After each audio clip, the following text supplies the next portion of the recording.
All right, so this week we're talking about sports productions at WVU. And the thing that we're going through now is just kind of basically what we do at WVU to get both video board shows on the air and live streams on the air, similar to what most colleges do, especially in the Power 5 conferences. Beginning with Tier 3 rights. Now, WVU's Tier 3 rights are all entities that are not football broadcasts or men's basketball broadcasts. Those belong to Tier 1 and Tier 2. So WVU's Tier 3 rights are owned by a company known as IMG College, or Learfield IMG now these days. But beginning with the 2013-14 school years when it all began, WVU signed away their rights to a bunch of different entities to IMG College for $86.5 million, and then just this past December, the deal was extended 10 years and is now worth $125 million over 16 years. Learfield IMG College is not some small company; it's a huge company. They have partnered with more than 200 collegiate brands nationally, and this is including all 10 schools within the Big 12 Conference. They own the rights to football and basketball game publications, fan guides, team posters, schedule cards. In other words, they have the right to create them, sell them, put advertising on them. Video board and LED boards exposure, stadium signage and advertising, Coliseum signage and advertising, Olympic sports signage and advertising. Basically, if you've seen an ad at the Coliseum, IMG sold it. At event impact, activation, and promotions, event hospitality, statewide and local radio networks, play-by-play, coaches show, daily reports, stuff like that, television coaches shows, and of course the electronic media and the internet. Basically, if it's produced by WVU, IMG had a hand in hiring the people to do the producing for WVU as well as selling the advertising for it so they can make back the money that they used to buy the rights. Football broadcasts, as far as Tier 3 goes, all Tier 1 and all football games are basically Tier 1 games. However, there is a stipulation in the contract that the Tier 3 rights owner can produce one football game a year, and IMG partnered with AT&T out of Pittsburgh to broadcast that football game up until recently.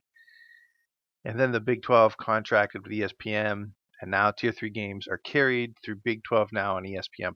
This includes that one football game a year. Men's basketball broadcast, same deal. Non-conference games are mostly not selected by Tier 1 rights holders, so therefore Tier 3 gets the rights to broadcast them, and up until this past basketball season, it was AT&T Sportsnet and the local company Nexstar, which is basically WBOY, WOWK in Charleston, and maybe I think one or two other stations, one in Wheeling as well. They own the rights to a couple of games as well. But now with this contract through the Big 12, Tier 3 games are now carried through Big 12 Now on ESPN+, much to the dismay of those who live in West Virginia without high-speed internet. WVU produces televised games for Big 12 Now on ESPN+ at 3 venues for 8 different teams, and those are the 2 soccer teams, obviously baseball at Mon County Ballpark, the 4 teams that are not considered Tier 1 or Tier 2, and then the men's basketball games that are not selected by Tier 1 or Tier 2, traditionally the non-conference games. A big non-conference game such as an SEC challenge or a rival like Pitt will be broadcasted as a Tier 1 game. But games against lower tier opponents, stuff like that, that's usually done by the Tier 3 broadcast. WVU produces video board shows at 3 different venues for 7 different teams, and there are video boards at Milan Puskar Stadium, the WVU Coliseum, and Mon County Ballpark, and those are the teams that get video board shows produced by my office. You'll notice men's and women's soccer not on there. There is not a video board at Dick Dawes Soccer Stadium. Freelancers. A freelancer is a self-employed person who offers services to clients and often to multiple clients at a time. This is somebody that will work a sporting event, and it's either their full-time job or it's a part-time second job for themselves. All sport broadcast networks hire freelancers to work their shows. Much like WVU, we will hire our full-time athletic video employees to work these shows. Students who are enrolled at WVU, that you have an opportunity to work these shows, and of course local freelancers, people who are, probably have a full-time job, or most of them have full-time jobs, but will work these events uh, as like a second job as crewed.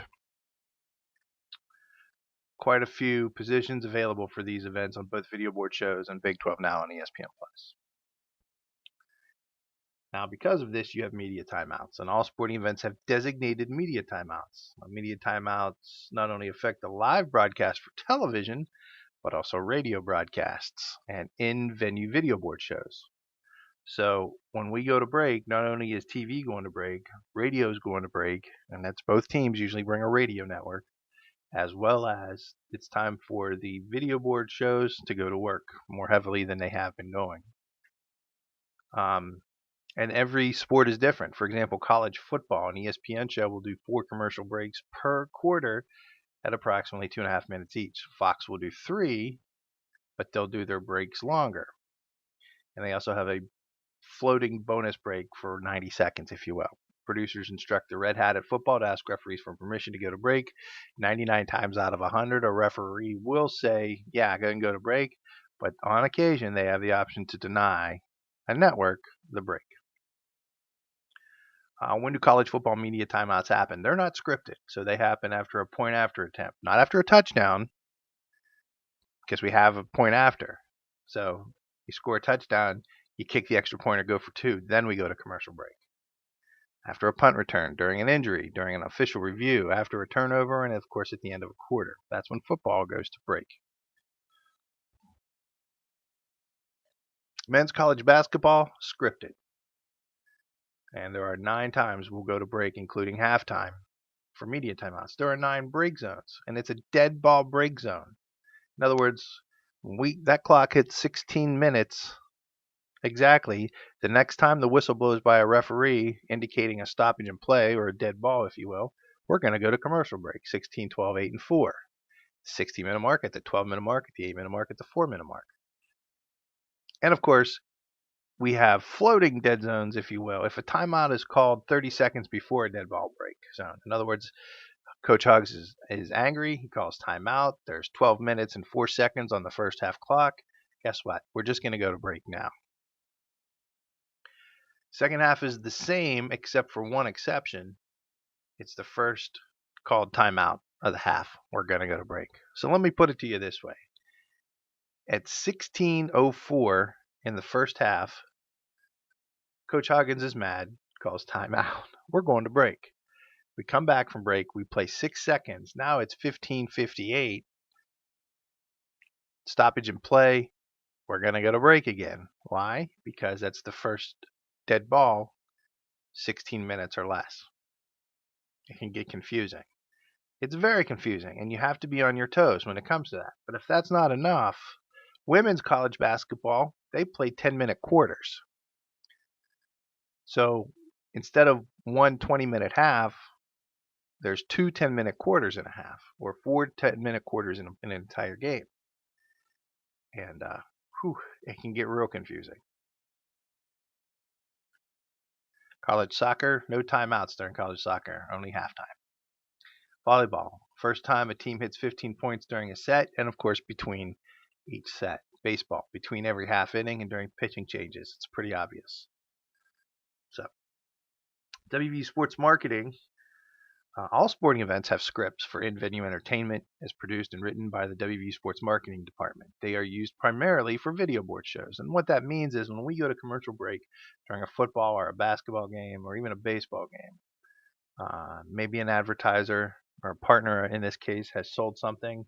WVU Sports Marketing is partnering with IMG to fill these voids, fill the scripts, find a way to entertain fans either by live shots, pre-produced videos, stuff like that. WVU Sports Marketing works with the video production department, me, Sean Mariner, others, to produce videos to run during media timeouts. This also includes IMG in the mix.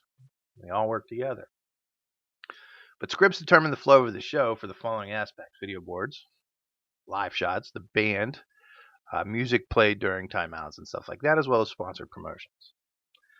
The band is told when they can and cannot play. Like football, men's basketball, women's basketball, stuff like that, by a show producer. In-venue advertising is determined, of course, by IMG. We covered that earlier. IMG reps will work with the WVU Athletics video reps to determine when ads will run. That's also scripted. Some ads are just on a full-time rotation. Some ads have to run at certain times in the clock. But a moment of domination is something different. When a promo is happening, and that sponsor has a dominant run of the in-venue video boards. For example, at football, you have, and I'm just trying to think of something off the top of my head, the fourth quarter frenzy has multiple sponsors. As many video boards as possible will have those advertisers up during that promotion, a moment of domination. So, all right, that's it. Not a lot in this chapter, but a lot to remember in the sense of just how things are produced. If you have questions, please text me. And of course, good luck. Thanks, guys.